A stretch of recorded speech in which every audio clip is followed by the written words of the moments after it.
পাল্টে ফেলতে পারেন। মনে করেন আমি সবগুলো স্লাইডের উপরে লোগো দিতে চাচ্ছি আমার কোম্পানির। সো আমি চাইলে উপরে বাম পাশে ইনসার্টে যেতে পারি।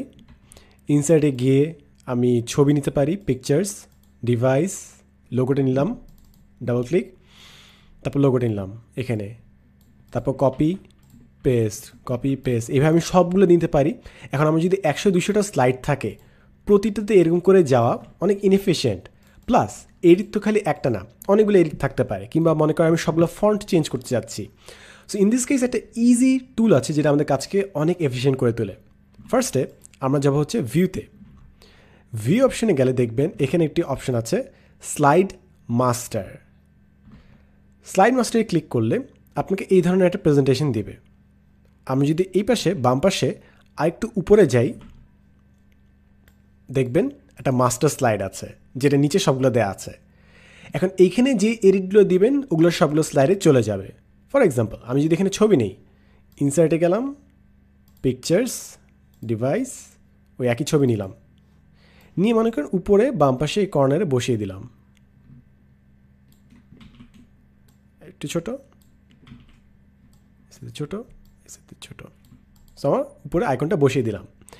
এখন আমি যদি মাস্টার স্লাইডটা ক্লোজ করে দিই, দেখেন আমার সবগুলো স্লাইডে কিন্তু উপরে বাম পাশে লোগোটা চলে আসছে। এটা আগের লোগোটা ছিল, বাট সবগুলোতে আমার উপরে বাম পাশে লোগোটা দেখতে পাবেন। সবগুলোতে যেটা দেখতে পাবেন ওটা ঢেকে গেছে, বাট পিছে ঠিকই লোগোটা থাকবে।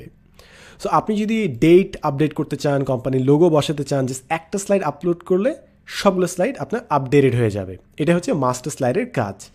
এটা খালি এখানেই শেষ না, আপনি বিভিন্ন এলিমিনেট করতে পারবেন কিংবা আপনি ফন্ট চেঞ্জ করে ফেলতে পারেন। ফর এক্সাম্পল ভিউতে গেলাম, স্লাইড মাস্টার উপরেরটা। এখন সবগুলো মনে করেন ফন্টস, এখানে একটা ফন্ট অপশন আছে। সো ফন্ট অপশনে গেলাম, মনে করেন আমি ইম্প্যাক্ট দিলাম, ইম্প্যাক্ট দিয়ে ক্লোজ দিলাম।